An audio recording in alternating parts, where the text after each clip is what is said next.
Film ini menceritakan tentang seorang siswi di Yayasan SMU Permata Putri yang bernama Dinda. Dinda merupakan seorang siswi cerdas, rajin, dan juga kutu buku. Karena kecerdasannya, ia mendapatkan beasiswa penuh untuk bersekolah di SMU ini. Tetapi kehidupan Dinda di sekolah tidak pernah tenang. Ia kerap dibully oleh teman-temannya, terutama oleh Adela and the Gang. Adela, Destin, dan Nancy kerap membuli Dinda hanya karena Dinda tidak pernah memberikannya contekan. Ketiga siswi ini sangat nakal, brutal, dan sok berkuasa di sekolah.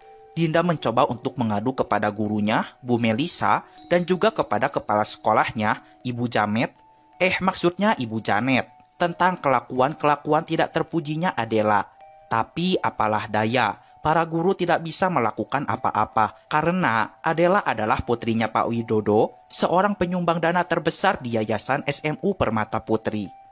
Karena Dinda cepu dan mulutnya comel kayak cak-cak bodas, maka sepulangnya sekolah Adela langsung membawa Dinda ke gudang. Adela akan memberikan Dinda hukuman, yaitu mengurungnya sendirian di dalam gudang yang gelap.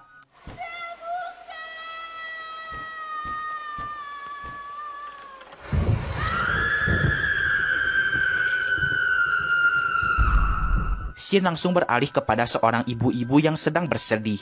Ia sedih karena anak gadisnya meninggal. Padahal anaknya begitu sangat pintar. Dari seragamnya kita bisa tahu kalau almarhum anak dari ibu itu merupakan siswi di SMU Permata Putri juga.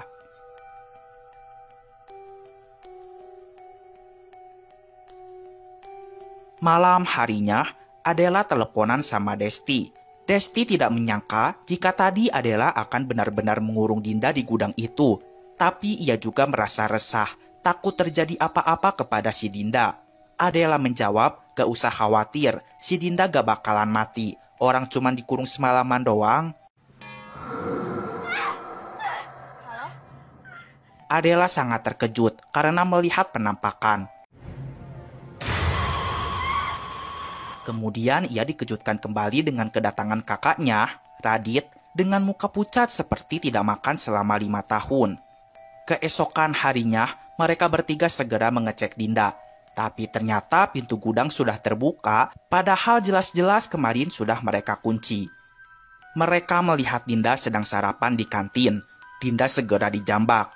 Adel bertanya, siapa yang membantunya keluar dari gudang? Dinda tidak mau menjawab. Tapi mereka mulai menyadari jika Pak Jimun, satpam di sekolah ini yang telah membukakan pintu gudangnya. Bel sekolah sudah berkering, pertanda waktu kegiatan belajar mengajar akan dimulai. Bu Melisa terlambat masuk kelas. Adela bilang, kenapa kalau guru telat gak dihukum? Sedangkan kalau murid telat pasti diomelin habis-habisan. Bu Melisa menjawab, silahkan saja mereka semua koreksi dirinya. Ia telat karena ada suatu hal, tapi Adela tidak mau mengoreksi Bu Melisa. Melainkan ingin jam pelajaran Bu Melisa ditiadakan dan mengajak semuanya pergi ke kantin dan bermain bola basket di lapangan. Kesabaran Bu Melisa sudah habis. Ia merasa tidak dihargai. Ia juga tidak mau batinnya terluka gara-gara mengajar di kelas 3A. Ia pun memilih mengundurkan diri dari SMU Permata Putri. Keesokan harinya, Bu Janet memperkenalkan guru pengganti Bu Melisa kepada semua siswi di kelas 3A. Ia bernama Ibu Grace. Ibu Grace ini orangnya disiplin dan sangat tegas. Selain itu, Ibu Grace memiliki cara mengajar yang berbeda. Ia melihat ada satu bangku di depan kelas yang dikosongkan. Ibu Grace tidak mau memulai pelajarannya jika bangku itu tidak ada yang menempatinya. Ia pun menyuruh Adela yang duduk di pojokan untuk pindah ke bangku kosong itu. Tapi karena Adela kang contek, ia tidak mau pindah dari kursi paling nyaman, paling PW, yang tiada lain tiada bukan di kursi paling belakang. Adela bilang kenapa nggak Dinda aja, dia juga kan sama-sama duduk di pojokan. Maka Ibu Grace pun langsung menyuruh Dinda pindah ke bangku kosong tersebut. Dinda segera berdiri, ia bilang kalau Bu Janet melarang siapapun untuk menduduki bangku itu. Emangnya kenapa? Ada apa dengan bangku itu? Tanya Ibu Grace. Tapi Bu Grace tetap memaksa Dinda untuk segera duduk di bangku itu. Dengan perasaan takut, Dinda yang penurut berusaha memberanikan dirinya.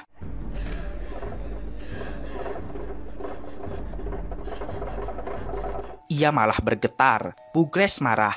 Ia tidak mau kesabarannya diuji dan memaksa Dinda untuk segera duduk di bangku itu. Setelah Dinda duduk, Bu Grace segera memulai pelajarannya. Tapi tiba-tiba, Dinda melihat semua temannya menjadi sangat pucat.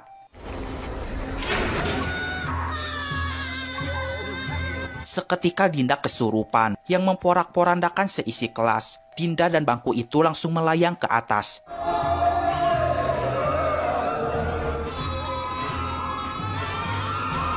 Teman-temannya pun ikut kesurupan, sehingga terjadilah kesurupan massal. Lampu dan kaca jendela tiba-tiba pecah, dan papan tulis seketika tumbang. Bu Grace segera menyuruh semua siswinya untuk keluar dari kelas.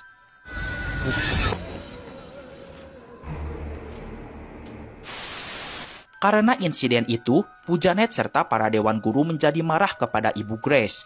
Bu Janet menjelaskan jika bangku itu tidak boleh diduduki oleh siapapun demi menjaga nama baik dan akreditasi sekolah. Para guru menceritakan jika dulu, 3 tahun yang lalu, ada seorang siswi bernama Audi duduk di bangku kosong itu. Akibatnya ia kesurupan, dan itu membuat seisi sekolah menjadi shock berat. Dan yang lebih mengejutkannya, mereka menemukan Audi bunuh diri di dalam rumahnya. Orang tuanya mengatakan jika sebelum meninggal, Audi bertingkah seperti orang yang stres, layaknya orang gila. Selain itu, seorang guru di SMU ini yang sedang mengoreksi hasil ulangan para muridnya menemukan 1 lembaran kertas jawaban yang lebih di bangku kosong itu. Dan akhirnya guru itu meninggal karena kecelakaan mobil. Mereka berharap agar Ibu Grace tidak memaksa Dinda untuk duduk di bangku itu lagi. Karena Dinda anak yang berprestasi, mereka tidak mau ada hal buruk yang menimpa pada Dinda. Namun Ibu Grace orangnya rasional, tidak percaya pada tahayul. Bukannya duduk di barisan depan itu lebih bagus ya? Tanya Ibu Grace. Tujuan ia memindahkan murid ke barisan depan adalah agar para murid bisa belajar dengan baik, supaya pada saat ulangan mereka mendapatkan nilai terbaik. Dan ia akan bertanggung jawab penuh jika ada hal yang tadi inginkan terjadi pada Dinda. Malam pun datang. Terlihat Adela sedang mengantarkan makanan untuk kakaknya yang mengurung diri di sebuah gubuk di belakang rumahnya. Ia mengajak kakaknya untuk pulang ke rumah, tapi kakaknya ini terlihat tertekan dan tidak mau pulang. Keesokan harinya, ketika Bu Grace sedang menjelaskan, mereka bertiga malah asyik mengobrol, sehingga Bu Grace pun melemparkan kapur ke kepalanya Adela. Karena Bu Grace tegas, Adela jadi tidak berani melawan. Dinda pun senang karena akhirnya ada orang yang bisa membuat Adela jinak. Tak lama kemudian, Dinda melihat semua temannya mendadak jadi hilang. Ia melihat ada seorang siswi sedang memegang jangka dan menusuk dirinya.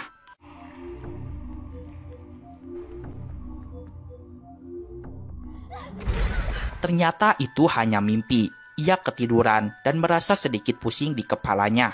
Tapi ia bilang kalau ia masih sanggup untuk mengikuti pelajarannya Ibu Grace. Malam harinya, seperti ciwi-ciwi pada umumnya, Dinda akan skincare rutin sebelum tidur. Tapi ia malah diganggu hantu perempuan yang membawa jangka tadi di sekolah. Sementara itu, Adela serta kedua orang tuanya mengantarkan makanan lagi untuk Radit dan membujuknya agar mau pulang ke rumah. Tapi Radit malah menolak dan ia malah ketakutan karena melihat hantu perempuan di belakangnya Adela.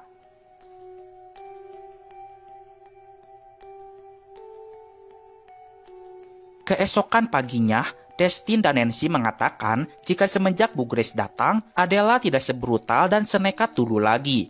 Dan pada saat jam istirahat, Nancy kebelet pengen BAB. Di sini Nancy mulai diganggu oleh hantu. Pasti dari sebelah deh nih. Woi!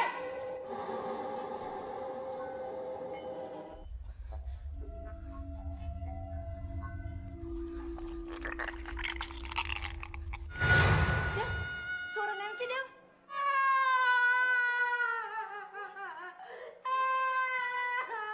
Tidak hanya Nancy, di rumahnya, Adela dan Destin pun diteror hantu juga.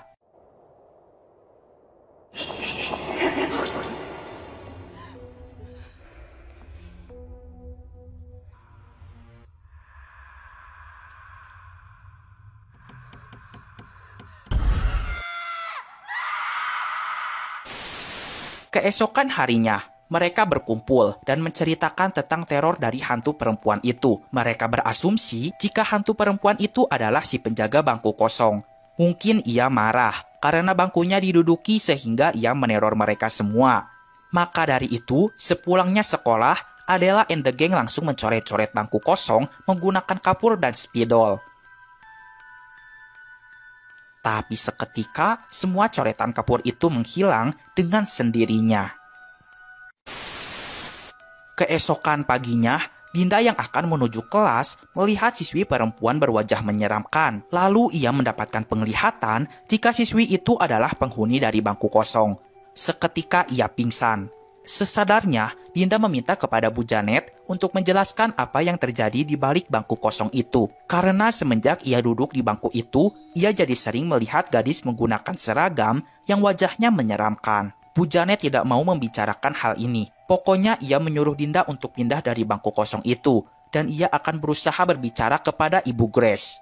Ketika pelajaran Ibu Grace, yaitu pelajaran matematika, ilmu yang menyenangkan, Dinda langsung ditanya, mengapa ia pindah ke belakang lagi. Dinda menjawab, jika ia diminta Bu Janet agar mulai hari ini, ia jangan duduk di bangku kosong itu lagi. Karena ia merasakan banyak sekali hal-hal ganjil yang terus mengganggunya. Akhirnya Ibu Grace memiliki ide. Bu Grace menyuruh agar bangku kosong itu dipindahkan ke belakang, lalu bangku Dinda dimajukan ke depan. Setelah Dinda duduk, Ibu Grace segera mulai mengajar. Tiba-tiba, ia dikejutkan dengan sosok hantu penghuni bangku kosong. Ia pun berteriak karena para murid asyik mengobrol. Tapi nyatanya, suasana kelas berjalan kondusif, tidak ada yang mengobrol sama sekali. Ia segera pergi ke toilet untuk menenangkan dirinya. Tapi bukannya tenang, ia malah diganggu hantu bangku kosong lagi. Di rumah, Dinda bertanya kepada ibunya, siapa penghuni rumah ini sebelum rumah ini mereka tempati. Ibunya menjawab, jika dulu rumah ini ditempati oleh Bu Tati, dan kini Bu Tati mengontrakannya kepada mereka. Apakah Bu Tati memiliki anak? Tanya Dinda. Ibunya menjawab, jika ia pernah mendengar bahwa Bu Tati memiliki anak perempuan bernama Mila. Tapi Mila dikabarkan sudah tewas, gantung diri di bawah pohon dekat sekolahnya Dinda. Selain itu, ibunya bilang kalau tadi di pasar ada temannya Dinda yang membeli kue buatannya. Ia lupa siapa namanya. Tapi ia menitipkan sebuah surat kepada Dinda. Surat itu bertuliskan, "Tolong aku." Dan surat ini dibuat oleh Clara. Ia mulai menyadari jika ada dua hantu perempuan di sekolah, yaitu hantu Clara dan hantu Mila. Tapi ia tidak tahu maksud dari kedua hantu itu. Malam harinya, Adela, Destin, dan Nancy diteror kembali oleh hantu bangku kosong. Mungkin hantu bangku kosong marah karena mereka bertiga telah lancang mencoret-coret bangkunya. Maka pada malam itu, mereka bertiga meninggal secara bersamaan di rumahnya masing-masing. Nancy meninggal karena terjatuh dari tangga, lalu Destin meninggal saat sedang di kamar mandi, kemudian Adela meninggal karena tenggelam di kolam renang pribadinya. Keesokan harinya, Bu Janet memberikan kabar duka ini kepada Ibu Grace dan semua siswi di kelas 3A. Ibu Janet semakin marah. Ia tidak mau akreditasi sekolah ini menjadi buruk gara-gara bangku kosong itu. Tetapi Bu Grace tetap bersikeras atas pendiriannya. Bangku kosong itu harus tetap diisi. Ia akan tanggung jawab atas semua yang terjadi di sekolah ini. Sebentar lagi ujian akhir. Ia hanya ingin semua siswi lulus dengan nilai yang memuaskan. Karena jika nilai para murid jelek, bukan Bu Janet yang akan malu, melainkan ia selaku gurunya. Malam harinya, lagi dan lagi, Dinda diteror hantu bangku kosong. Ia melihat di jendela jika hantu itu meminta bantuan. Maka dari itu, ia segera pergi ke sekolah untuk menuntaskan semua ini. Ia segera menuju perpustakaan untuk mencari arsip milik Clara dan Mila. Di samping itu, Ibu Grace diganggu kembali oleh hantu. Dan soal ulangan buatannya seketika terhapus dengan sendirinya. Ibu Grace segera menuju sekolah dan langsung membakar bangku kosong itu.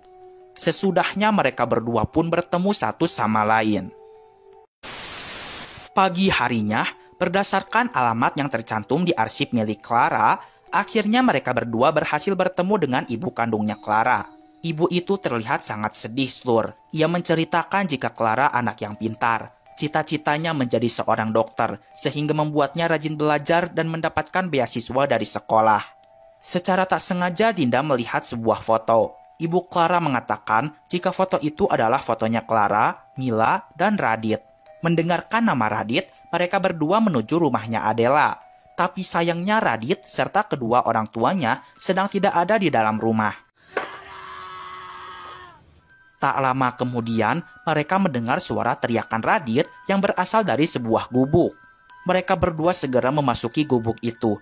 Dan betapa terkejutnya mereka ketika melihat Radit sedang bersama mayatnya Clara yang sudah diawetkan dengan formalin tengah mengenakan gaun pengantin. Radit yang panik langsung memukul kepala Ibu Grace hingga pingsan. Lalu Radit pun akan menyerang Dinda. Tiba-tiba Radit melihat wajah Dinda mirip seperti Clara. Tapi ia marah karena Dinda tidak memakai baju pengantin. Radit mulai sadar jika Dinda itu bukan Clara dan langsung mencekiknya. Seketika mayat Clara bangun dan memperingati Radit agar tidak menyakiti Dinda. Di sisi lain, ibunya Clara yang bekerja menjadi OB di salah satu rumah sakit melihat ada sosok Clara di hadapannya. Ketika akan mengejar, seketika ia tertabrak oleh ambulan. Keesokan harinya, jasad ibu Clara dan Clara pun dimakamkan secara bersamaan. Ketika di perpustakaan, Dinda menemukan buku harian milik Clara dan juga sebuah jangka. Di kelas ia membaca buku harian tersebut.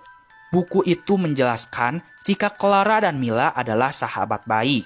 Clara sangat senang memiliki teman seperti Mila. Mila orangnya sangat setia kawan dan memiliki solidaritas yang sangat tinggi. Hingga suatu hari, Mila jadian sama Radit, anak dari penyumbang dana terbesar pada Yayasan SMU Permata Putri. Ia sangat senang jika Mila bahagia. Tapi secara tak terduga, Radit malah menyatakan perasaannya kepadanya. Ia berusaha menolak Radit secara halus, karena ia tidak mau mengkhianati Mila. Mila akhirnya tahu jika Radit menyukai Clara. Tapi Mila malah menyangka jika Clara lah yang ingin merebut Radit dari dirinya. Mila marah besar sampai memutuskan tali persahabatannya. Ketika hari-hari menjelang ujian akhir, Clara tidak bisa konsen buat belajar. Ini semua gara-gara ia memikirkan masalah antara dirinya dengan Mila dan Radit. Mila akhirnya membunuh Clara menggunakan jangka di bangku depan kelas pada malam hari. Radit yang melihat itu sangat terkejut dan marah besar kepada Mila. Lalu Mila yang sudah stres dengan semua ini, memilih untuk menghabisi dirinya sendiri dengan cara gantung diri di pohon dekat sekolah. Dinda bermimpi jika ia sendirian di dalam kelas. Kemudian datang hantu Mila sambil membawa jangka yang akan segera membunuh Dinda. Tapi hal itu digagalkan oleh arwah Radit, sehingga semua insiden bangku kosong telah berakhir. Di rumah sakit jiwa, polisi menemukan Radit sudah tewas karena gantung diri. Pantes aja tadi arwah Radit ada di mimpinya Dinda, soalnya Radit udah mati Slur. Di sekolah, suasana pun terasa menggembirakan, karena semua siswi SMU Pelita Putri berhasil lulus dengan nilai yang sangat memuaskan. Clara juga ada di dalam daftar kelulusan, karena pada setiap kali ujian, suka ada satu lembar jawaban yang lebih. Dan mungkin hantu Clara suka ikut ujian, yang tentunya di bangku kosong di dekat meja guru itu. Pada malam hari, Pak Jimun yang mempunyai mata batin melihat sosok Adela, Destin, dan Nancy yang masih duduk di bangku belakang kelas dan belum pulang hingga tengah malam. Dan film pun selesai. Nah, itu dia seluruh alur cerita dari film ini. Pesan yang dapat kita ambil adalah jangan gampang salah paham. Apa yang kita lihat belum tentu benar-benar terjadi. Oke lah, segitu dulu aja video kali ini. Mamang pamit dulu. Keep enjoy and see you.